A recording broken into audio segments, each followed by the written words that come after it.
Good morning and welcome to our NatureCast.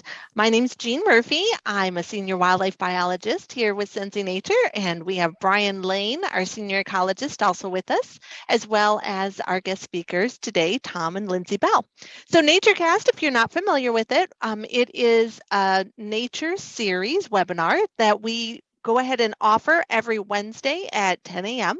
and it's open to the public, tends to be about ages 7 years of old or so and up. And we talk about different topics, anything from local in Florida all the way to more of a regional approach statewide or southeastern United States, the United States as a whole. And we also tackle some larger issues, global issues such as climate change and how we're impacting nature. So we try and get this wonderful information out to you. We provide science-based information, and always resources are included in all of our talks, and we have wonderful guest speakers as well.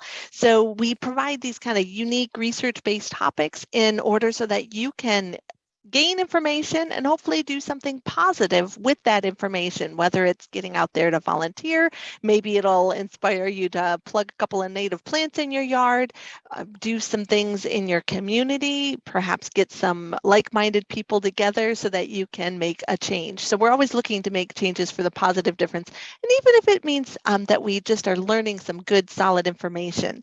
So we really believe in that we can all make a positive difference. That's one of our core beliefs here with Sensi Nature, and we're excited that you're with us today. So today we're going to be learning about our southern resident killer whales of the Salish Sea, and really, can we save them is a big question. And our guest speakers are Tom and Lindsay Bell. So southern resident killer whales, they're severely endangered, and a significant problem to their survival is the death rate of their young. Last summer, the world watched while one of these mother whales carried her dead calf on the water's surface for over 2 weeks while she grieved. So finding an unexpected ally, researchers are applying aspects that have been learned about the endangered mountain gorillas in Africa to this whale's plight. And although they're very different species, their similarities may inspire the survival of this whale population. And Tom and Lindsay Bell, they are retired physicians who enjoy traveling and learning about the wildlife and natural history of our beautiful planet. They're passionate about learning about nature and sharing their environmental advocacy with others.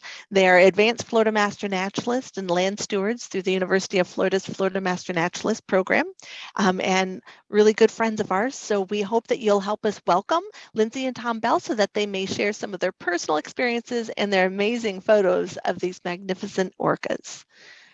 We'll go ahead and turn it on over to you, Tom and Lindsay. All right. Thank you, Jean. Thank you, Jean. The southern resident killer whales of the Salish Sea are a true cultural icon of the Pacific Northwest. And most likely, this group of whales is the most studied cetacean in the world. And they're responsible for $1 million ecotourism industry in both Canada and the US. But they're in trouble. Not only are their prime prey items, the large Chinook salmon, decreasing in numbers, but also in overall size, the orcas are as well.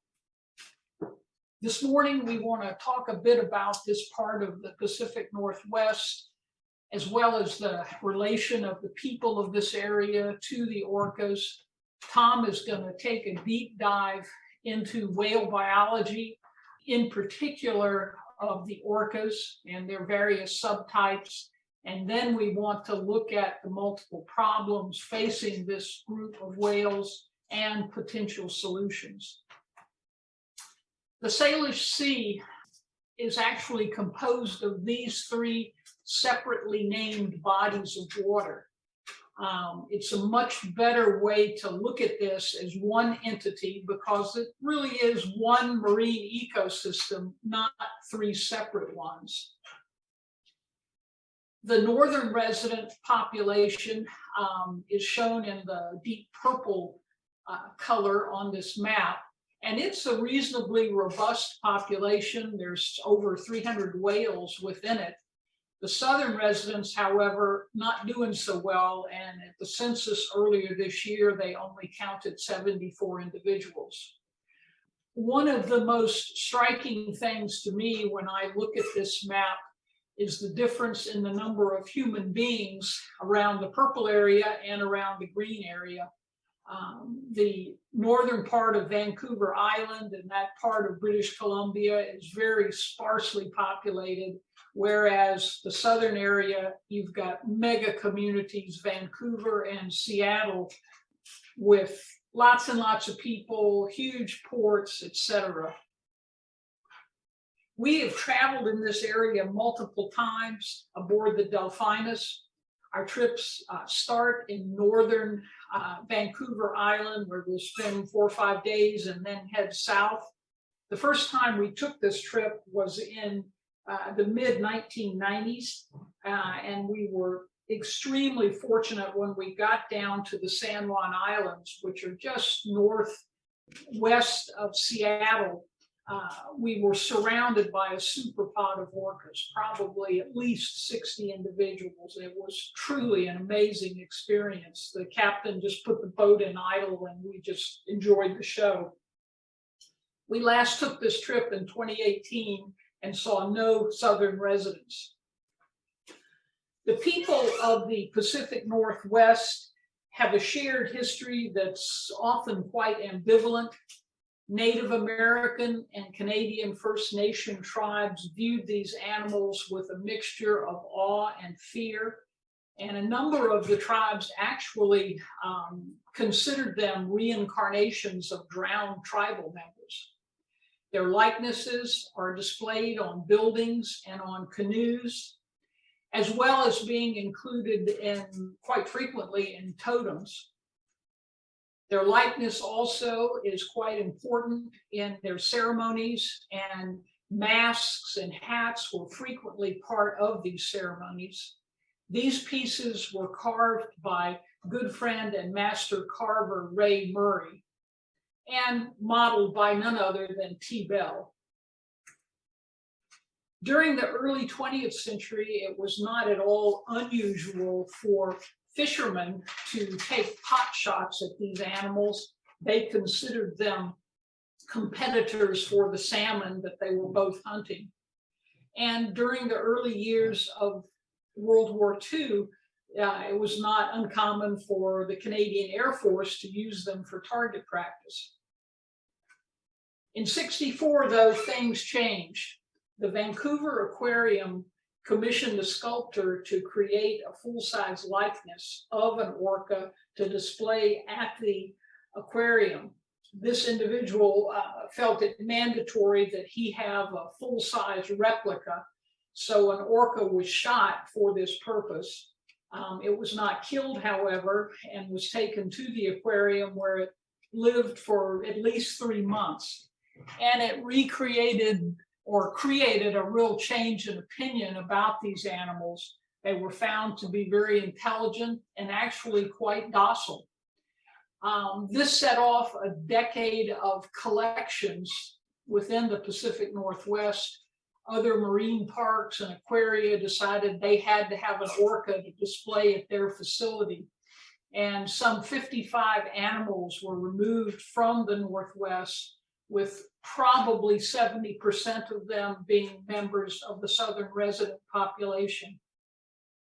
Collections in this area were banned after 1976. However, they continued in other spots worldwide, especially in Iceland, where over the next 20 years, another 55 orcas were taken from the wild.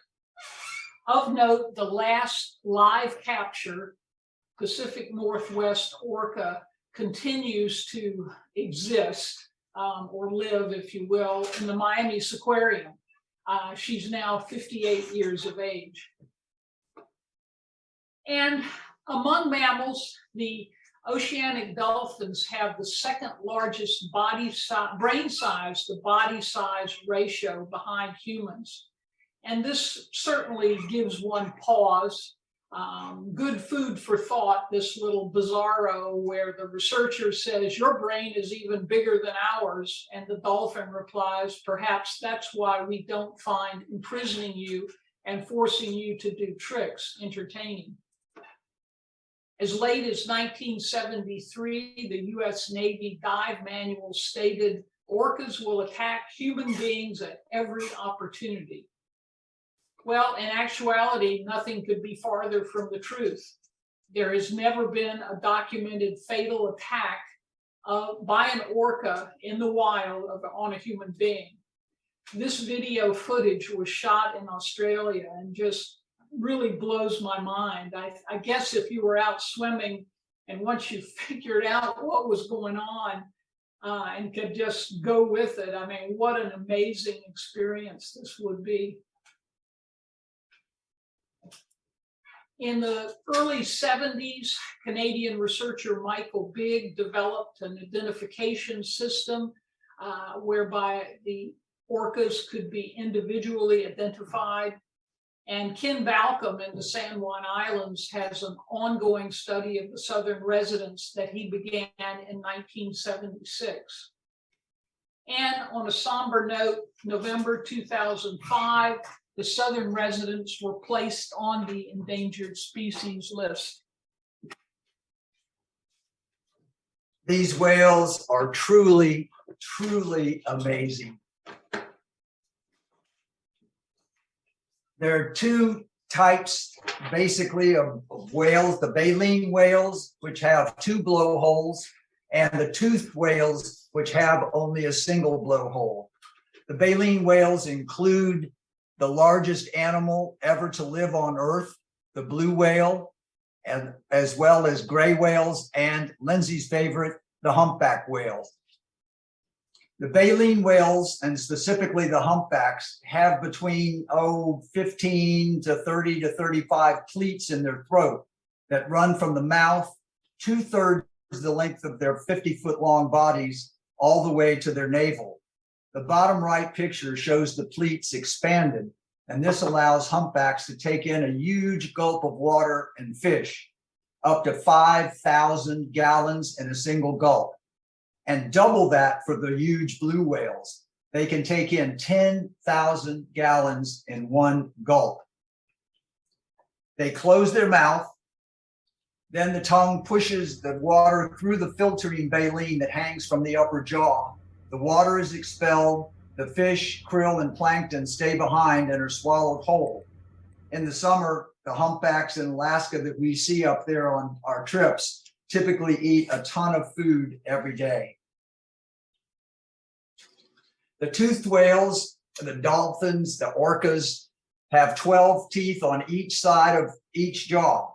The orca calves, as you might expect, are born without front teeth, which facilitates nursing. The humpback whales are identified and have been identified this way from the early 70s by the flukes. These are basically their tails, and the underside of the flukes are shown on almost every dive, and each one of these flukes is different and unique to that particular whale, just like a fingerprint. As you can see, each one is different, and when we come across these whales in different parts on our trip, we oftentimes will photograph the fins, send them in to an organization called Happy Whale. This is an organization, an international one, as a matter of fact, that uses state-of-the-art image processing algorithms to match whale photos with scientific collections. It allows ecotourists like us to be citizen scientists. When we submit the photos, we put the date, time, and GPS coordinates where the photos were taken. Happy Whale identifies that whale if it's ever been seen before, or marks it down as a first-time member of Happy Whale.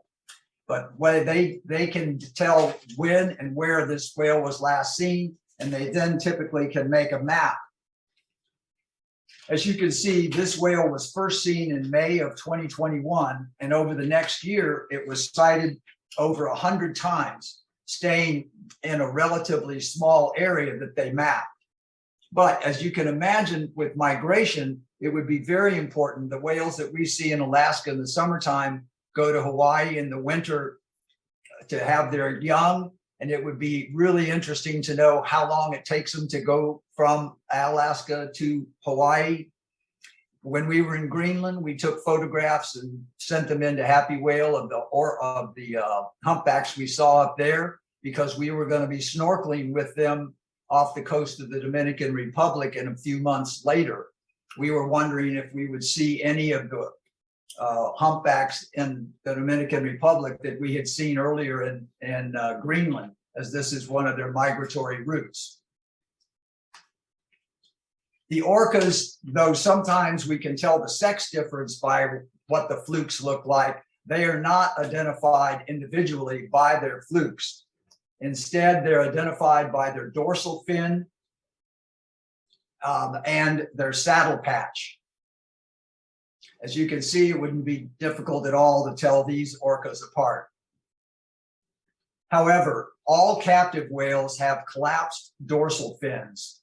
The fins are cartilage, just like our ears, and in the wild, they get a lot of structural support, which allows that dorsal fin in the males to stand 6 to 7 feet tall. In captivity, much more time is spent on the surface, so the fins get less support, and this leads to the floppy fin syndrome. That can also occur from decreased blood supply from an injury or from the unnatural diet that they're fed daily. Dead, thawed fish. There are many different subtypes around the world, but orcas have one of the largest brains of any mammal. They tend to prefer the colder waters, but they're found in all oceans and are actually the most widespread mammal other than man. They can be told apart, these three ecosystems that are found, ecotypes that are found in the Northern Hemisphere, but it's not always that easy. The dorsal fins are usually different. The saddle patches, take photos taken from the left side of the whale, are also different. But their diet is the main reason that we can tell them apart if we see them feeding. The residents are fish eaters, salmon specialists. The transients are marine mammal eaters. And the offshores, which are the least studied of the three ecotypes, are much more closely related to residents, as they eat open water fish and are truly shark specialists. Orcas have one of the most advanced societies and cultures in all the non-human world. They're the only society where all young stay with mom for life, forming what are called matrilines. These matriline families make up the pods, which are designated by letters. The southern resident population has 3 pods, J, K, and L, and the individual whales in these pods are designated by numbers. The 6 red circles identify the matrilines in J pod, and the information over on the right is known for all 74 members of the southern resident population. If we hone in on the J14 matriline for a moment, you can see that J14 had a daughter, J37, who was born in 2001. And she had a son, J49, who was born 11 years later. J14 also had a daughter, J40, who was born in 2004, and a son, J45, who was born in 2009. Very, very fascinating to know where all these whales live and in their pattern with their family. So the residents have dorsal fins that are more rounded than those of the transients. They eat fish. They have multiple dialects and make calls often. They hunt via echolocation. Their ranges are much smaller and their routes much more predictable than those of the transients. Their groups are considerably larger and their dives are considerably shorter, typically less than 4 minutes in duration. The Chinook salmon are the largest of the salmon species. They have more fat and are the year-round preferred prey of the southern residents. The winter travels of the orcas are not all that well known, though they typically travel within 30 miles of the coast year-round. And most of the year, that means they're staying within a 2,000-mile stretch between the San Francisco Bay and the Queen Charlotte Islands, which are about halfway up the British Columbia coast. And as you might expect, the range of the southern residents overlaps with the range of the Chinook salmon. The dorsal fin of the transients is more pointed. They eat marine mammals.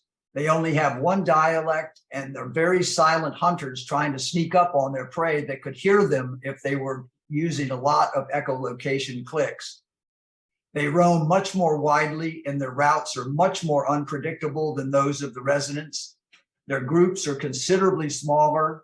Their dives are 3 to 4 times longer on the average than those of the residents, and they're found not uncommonly at all in the Salish Sea. Couple of graphic shots coming up, no blood or anything, but if you're really, really squeamish, you might want to check your fingernails out or something. No big deal. This is an orca that's just head-butted Dahl's porpoise, which is one of their prey items. Then it smacked it with its tail to stun it before eating it. The different orcas hunt different things in different ways in the different oceans around the world. Off the coast of California at certain times of the year, some of these orcas will feed on great white sharks. Once they grab the sharks, they flip the shark over on its back, which puts the sharks to sleep, just like alligators when they're turned over on their backs. Off the coast of New Zealand, some of the orcas specialize in eating large stingrays. And off the coast of Argentina in the Patagonian area, some of the orca families have learned how to navigate the narrow channels to even take fur seals and sea lions off the beach. They'll come up on the beach, take the seal, and then they wiggle back out into the water. They'll take the seal back out and either use it as a teaching mechanism for one of their calves, or they'll consume it or give it to another member of their pod. Truly, truly fascinating.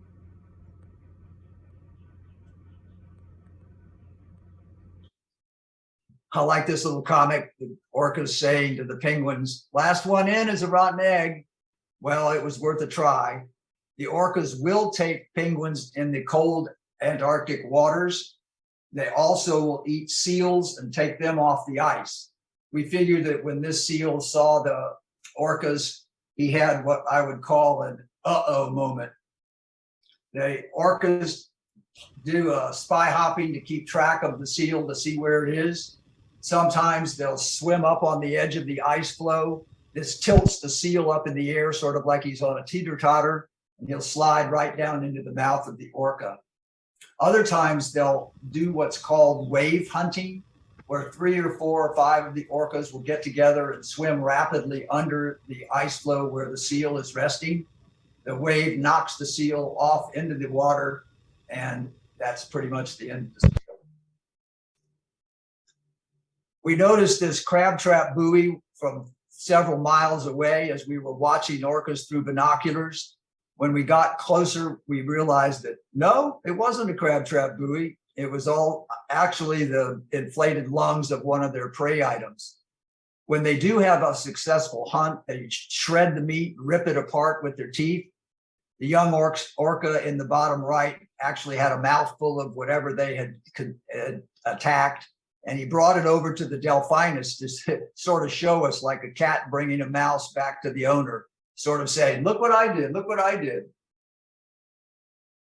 When they do make a successful kill, they'll get very, very excited. They'll spy hop, they side lunge, their tail slap, they'll stand on their heads with their tail out of the water, they'll breach, but they make one of the most amazing and eerie sounds.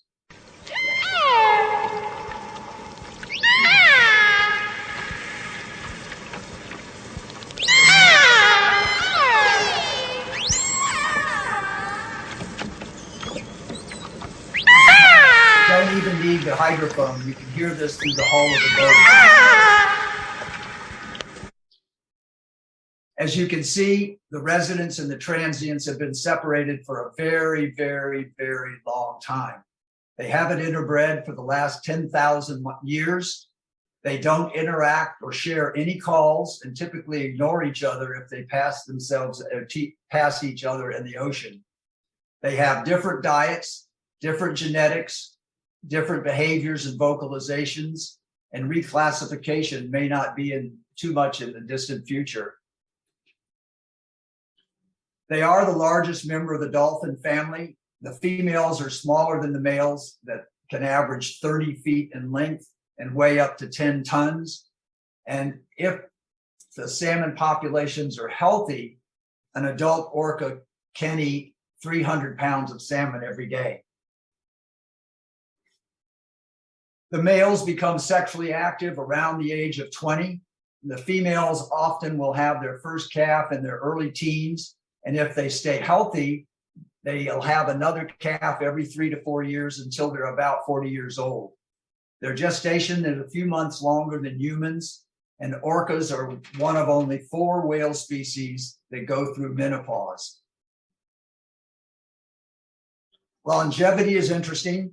At birth, females are thought to be able to live to age 29, males to age 17. If they make it to 6 months of age, the numbers go up to 50 to 60 years for the females and 29 for the males. If they make it to sexual maturity about age 15, the numbers jump even more. Their maximum lifespan, if everything goes the best that it possibly could, 80 to 90 years for the females, 50 to 60 years for the males. Sleep is an interesting situation in orcas, with the adults oftentimes sleeping up to 8 hours a night. And like birds that are long-distance migrants, especially those that fly thousands of miles over the open ocean without landing, they use what's called unihemispheric sleep, where half the brain stays awake, the other half the brain sleeps. Here, this pod in a picket fence formation with the males typically on the periphery to sort of keep lookout. They can either slowly swim normally, or they can just stop and rest at the surface. And the most interesting thing is, to me, is that breathing is not automatic. They have to think about it because it is a conscious act. The exception to the sleep is that of mom with her newborn calves for the first month or so after the calf is born. She's on constant alert to keep the calf safe, watching out for boats, long lines, channel markers, and whatever, just to make sure the youngster is okay. Toothed whales live in a world of underwater sound and need acoustic images of their surroundings to survive. Vision is only useful for short distances underwater, especially if it's cloudy or the water is rough from the whitecaps. Echolocation clicks are used for navigation and hunting purposes. Whistles and burst pulses of sound are used for communication between members of the pod.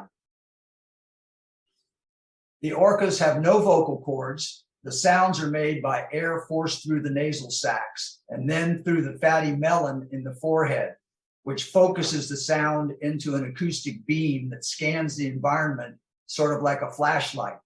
And when it hits an object, a fish in this case, the sound returns as an echo. The orcas' external ears are sealed, so they do not function in hearing at all. The sounds that are returning, these echoes, enter fat in the lower jaw, go through the middle ear, then the inner ear, then through the auditory nerve to the brain for interpretation. And this is so precise that they can distinguish the species of salmon by the size and shape of the swim bladder of the salmon. And I love this quote: "In a world more complete than ours, animals move gifted with extensions of the senses we have lost or never attained, living by voices we shall never hear." The orcas are the only animals with dialects other than man. Each pod has up to 17 unique, discrete calls. No pod produces all the calls of any other pod, but all the related pods share one or more of these discrete calls. Each of the pods can be identified by their calls. Love to hear them.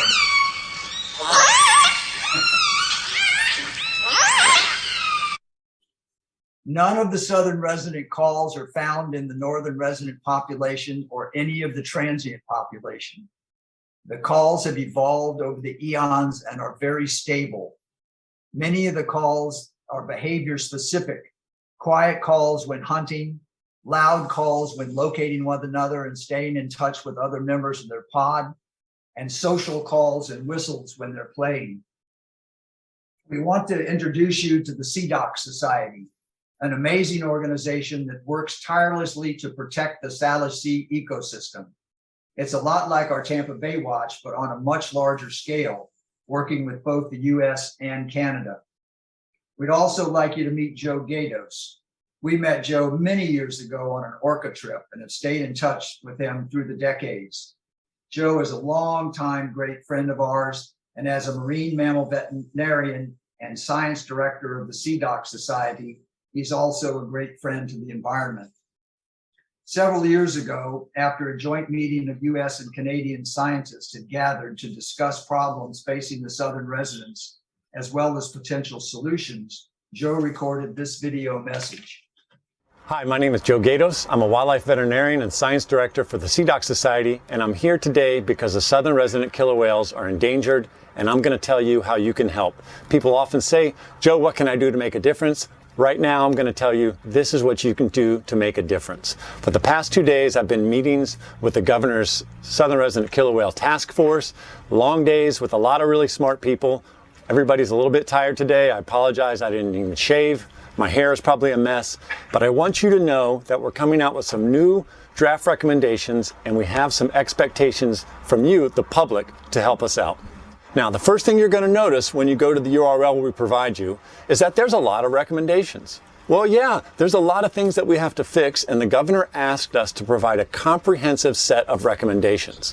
And these recommendations are not just things that we thought, they sound pretty good. These are science-based recommendations. That's our job at CDOC Society, is to help ensure that science is used in making policy. And that's really our role, and a role of many others on the task force, is to ensure that the ideas we come up with are grounded in science. Now, the other thing you're going to notice is that they address all three of the components that are causing declines in southern resident killer whales.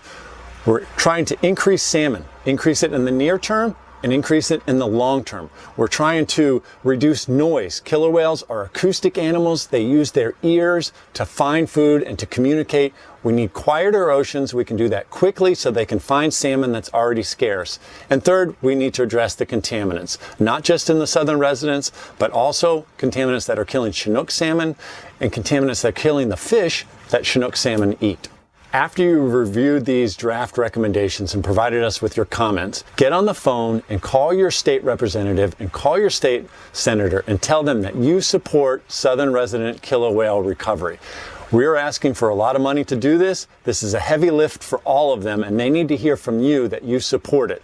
Now, if you're a person that doesn't even like killer whales, and I've never met somebody like that, I want you to know that what we're proposing is also good for salmon. It's also good for the ecosystem, and it's also good for us as humans who live in this ecosystem. Having a healthy ecosystem is good for wildlife.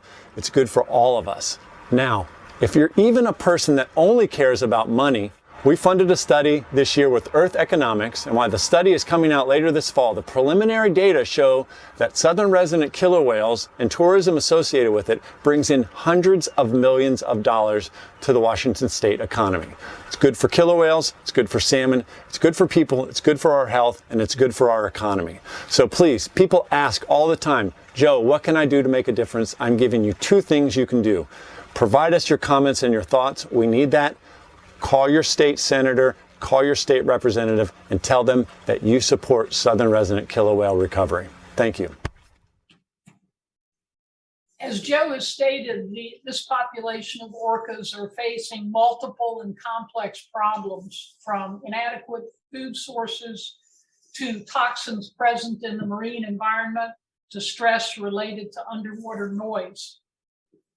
And in another concerning sign, these pods that typically, when there's plenty of fish around, would hunt together are becoming increasingly fragmented and spread out as they search for scarcer and scarcer prey. And the numbers tell the story. As we said earlier, in the 2022 census, only 74 individuals were identified. NOAA Fisheries has named them one of 8 spotlight species out of some 1,600 on the endangered species list that are most at risk of extinction without immediate action. Salmon are critically important to the health of the Pacific Northwest forests as well as the estuaries. The migration of salmon upstream is really like a conveyor belt, carrying nutrients uphill to the forest. These fish gain some 99% of their weight in the 2 to 5 years that they are present in the Pacific Ocean. And during this time, their bodies acquire marine-derived nitrogen that can be detected without extreme difficulty. This marine-derived nitrogen is found in all levels of these forests and estuaries, in the soil, in the conifer needles, and in the tissues of any animal that consumes the fish. In fact, some 138 land and marine vertebrate species depend upon salmon. The trees are important too. They maintain stream habitat and provide shade that is critical for spawning salmon and their fry. As with essentially everything in an ecosystem, it's all interrelated. But salmon runs are endangered through a combination of overfishing, deforestation, and dams. The Columbia River Basin is huge, but there are 18 dams present on this river system that block at least 50% of the salmon habitat. Basically, when these dams were constructed during the previous decades, the salmon runs were basically sacrificed for the sake of development. The Columbia River separates Washington and Oregon and drains a huge basin. Before the dams were constructed, salmon runs of some 10 to 16 million fish per year were documented. With construction of the dams, basically few tens of thousands per year are able to make the trip. In fact, some 27 salmon runs within the system are listed as either threatened or endangered.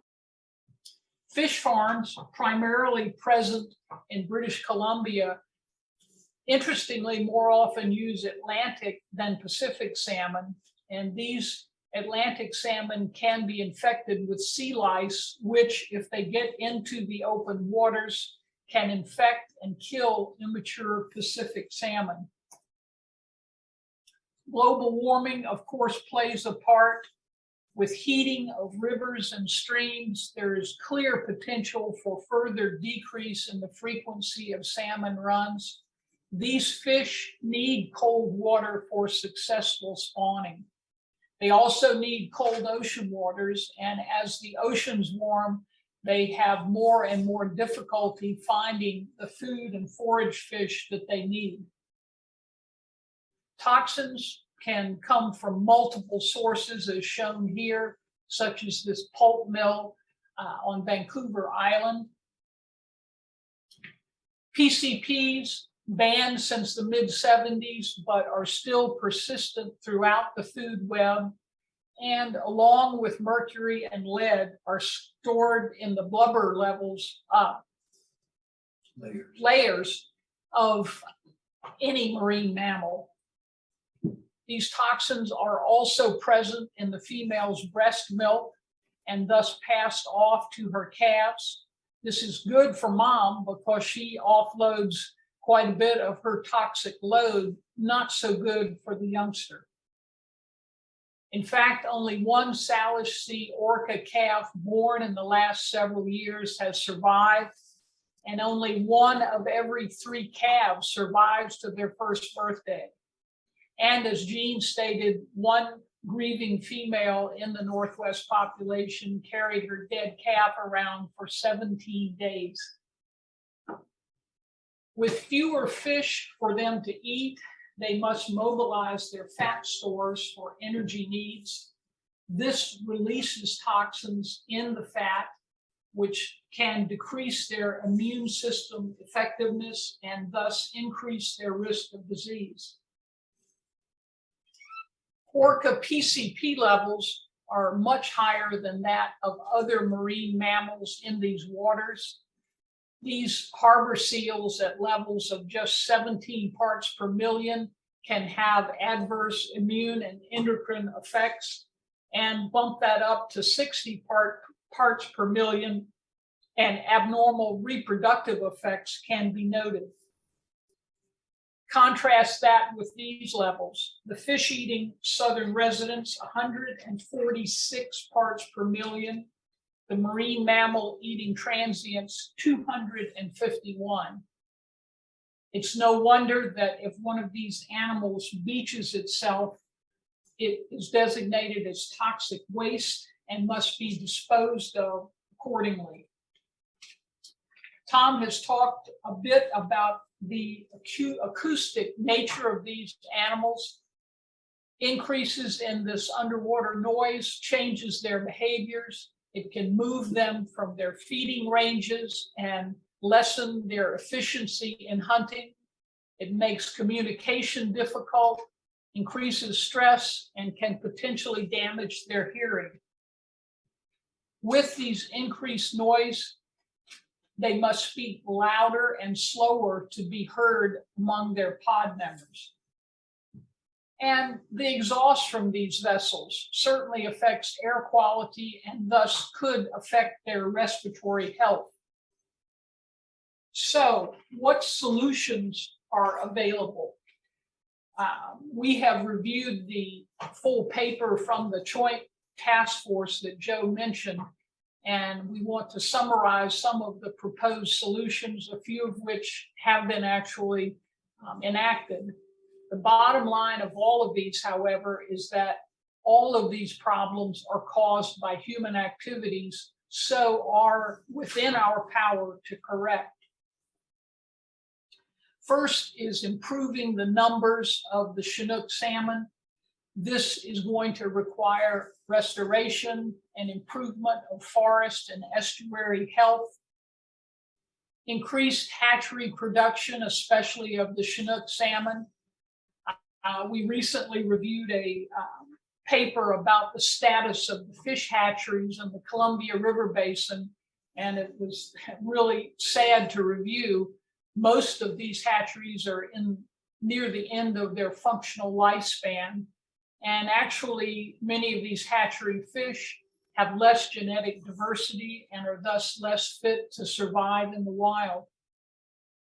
Salmon runs need to be reestablished with consideration for dam removal, in particular 4 of the dams present on the Snake River, which is part of the Columbia River Basin. This obviously has been met by much pushback from both hydroelectric organizations as well as agricultural interests. However, dam removal works. The Elwha River is in the Olympic Peninsula of Washington State and runs from the mountains down to the Strait of Juan de Fuca. In 2011, the world's largest removal project began, and the 2 dams present on this river were both removed, actually restoring a watershed from the mountains to the sea. And removal of these 2 dams proved that change is possible and actually occurred much quicker than most scientists predicted, before the sediments that had backed up behind these 2 dams had even cleared. The salmon were noted to be swimming upstream. This reopened some 70 miles of spawning habitat for all 5 species of Pacific salmon, and reestablish the flow of sediment and down trees all the way to the salt water.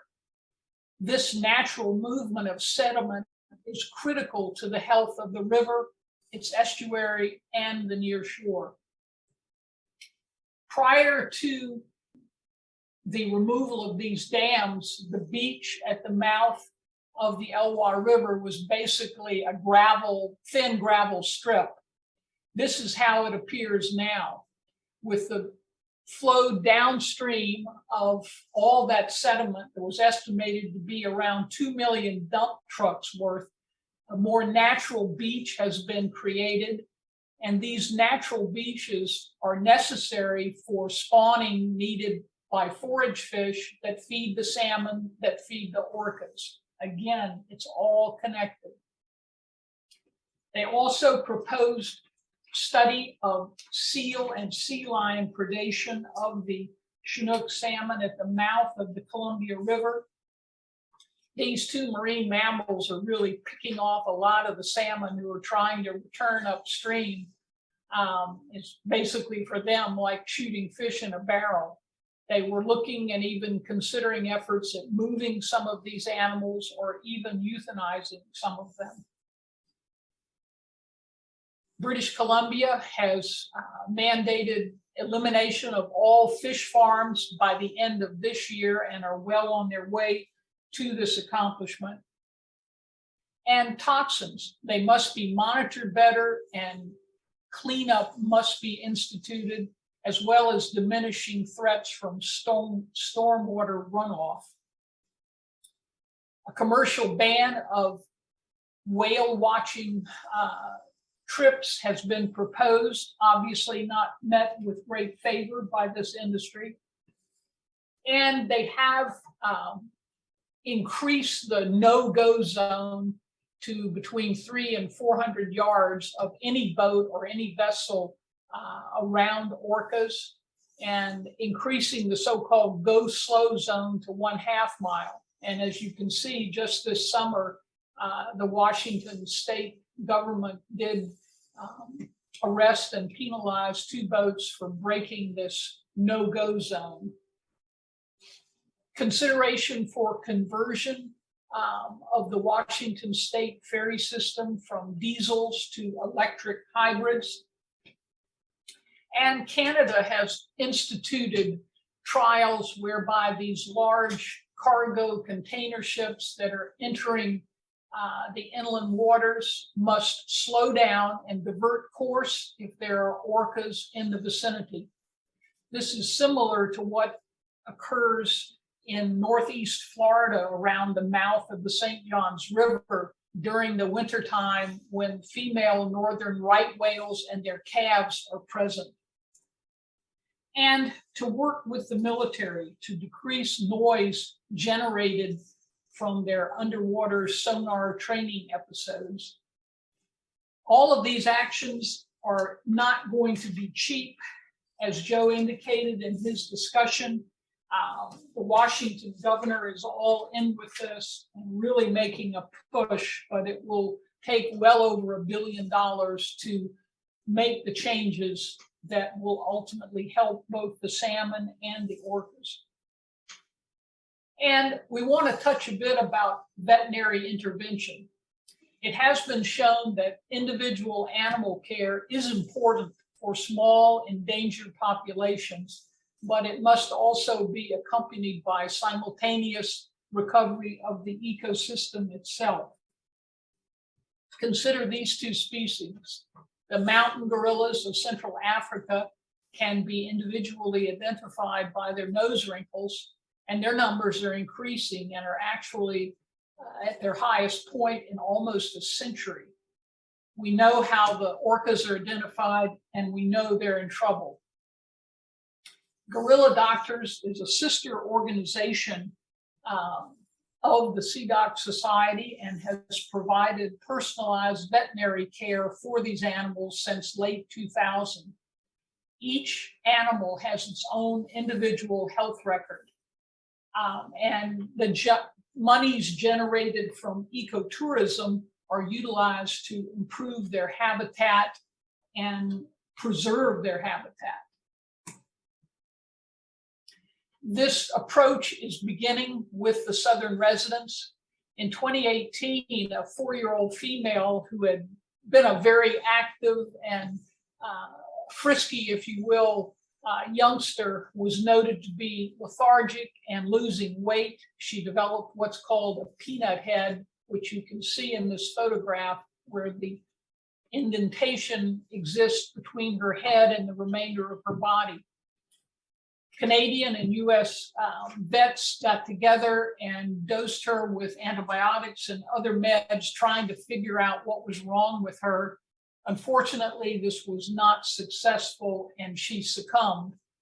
There have been no further active interventions since this time, but the vet groups, especially through the CDOC Society, are increasingly acquiring information about the individuals in the southern resident population.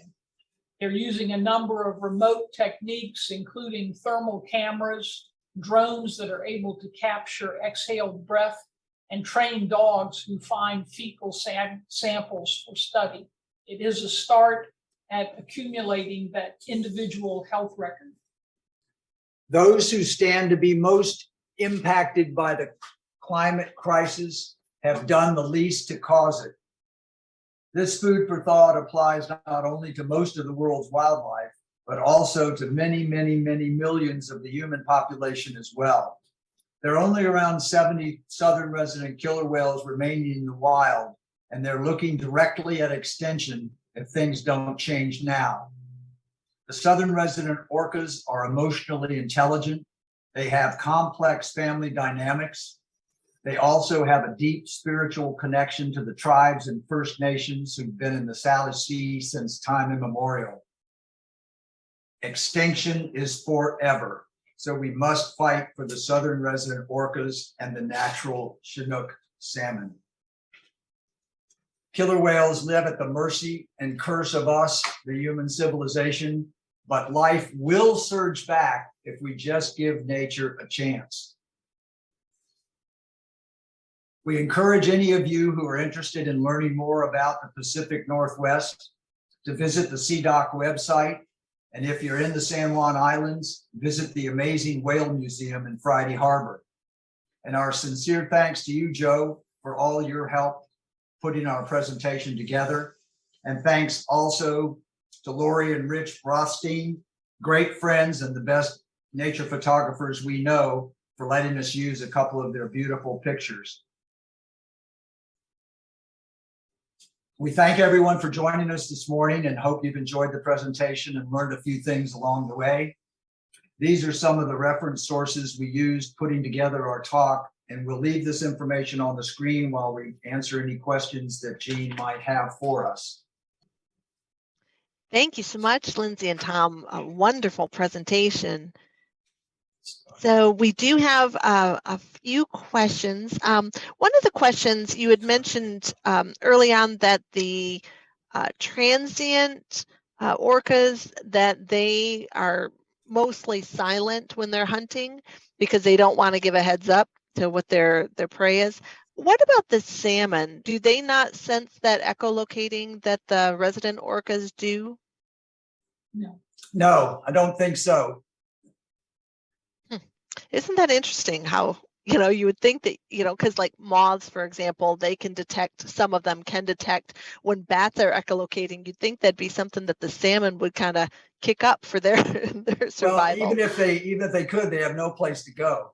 The marine mammals oftentimes can jump up onto the land and up on the rocks and so forth to get out of the water and away from the orcas, but the fish obviously can't do that. That's a great point. Great point. Doesn't matter if you know it's coming if you can't do anything about it. That's right. Exactly. What did you think then about the tourism new rules that they're enforcing, and how have you noticed any differences, or have you heard, if you haven't been out there, I think you said 2018 was the last time you were out there, if these rules were enacted since you've been out there, have you heard if it's helped? I don't think there's much indication at this point that it's helped a bunch at all, but at least it gives them a little bit of space, because they do actively control boats getting within 400 yards of the orcas. And I know when we have been there, when we've actually had whales in the southern group, there are people, usually they're volunteers, interestingly, that are patrolling and passing out information about respectful whale watching. Sort of like our bird stewards. Yeah, that encourage people to follow the rules and don't harass the animals, give them their space. And are the ecotourism companies, are they encouraged to tell if there is something that they see when they're out and about, kind of like in the Galapagos, that the different naturalist guides, they're actually given some time off from their required volunteerism if they turn in somebody that is doing something wrong with their group? I think that that information clearly would be shared. I don't think there are any benefits to it particularly, unless a company was suspended for a bit for violating the rules. One thing that's really interesting, the last couple of trips we made, and I certainly recall it from our 2018 trip when we were looking for orcas, is the companies that whale watch seem to have a language all their own. They don't share information with each other. You know, if they find a group of whales, they don't want any of the other companies to know where they are. And that, I don't know, seems very selfish to me. It's totally different in the northern area. Of course, they have a lot more whales, but in that area, you know, the information is shared readily among the handful of boats that take folks out. Have you seen people getting too close and everything when you were out there, or were most people pretty respectful of them?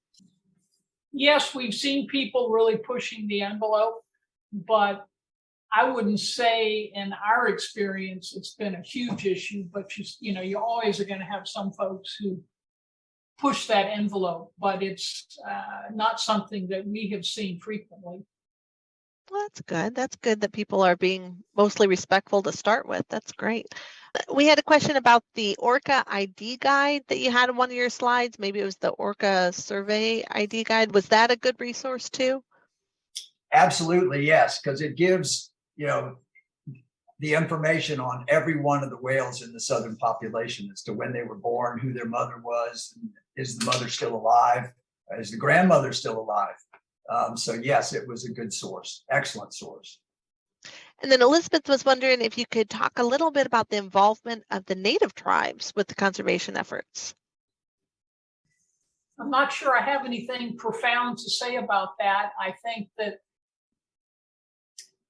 obviously they're very interested in maintaining a healthy population because of the spiritual connections they have with these animals.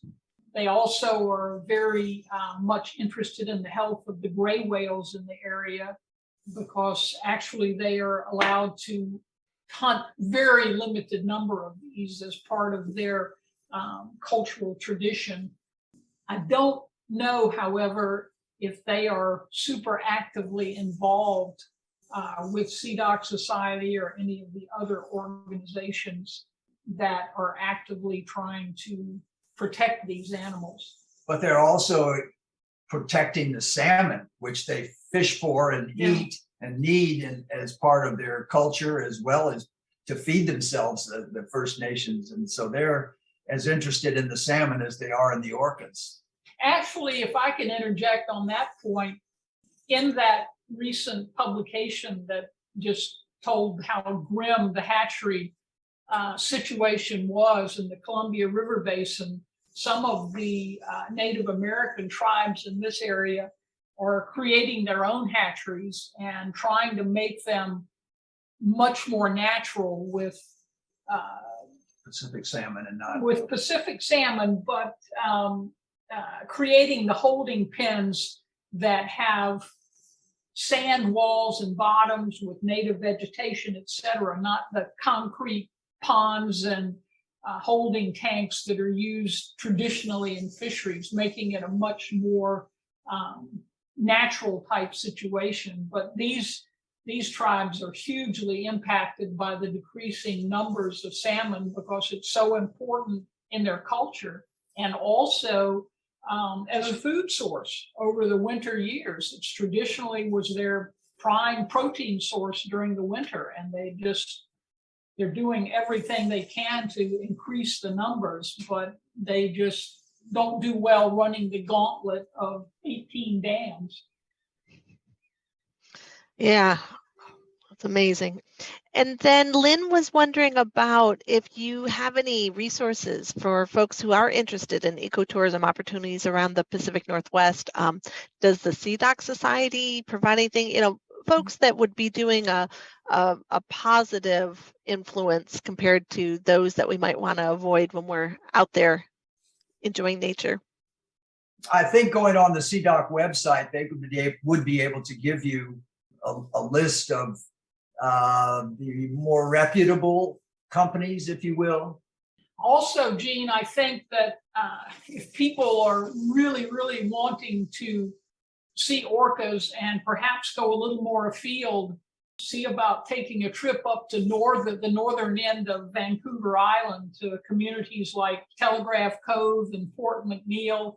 They're really quite interesting little communities, and I would say going at the right time of year, you can almost be guaranteed that you're going to see whales. And there's so many more up there, and we have been out, in addition to being on our Delphinus trips, have done some day trips out of some of these communities that you get around a lot quicker and can really see some good stuff.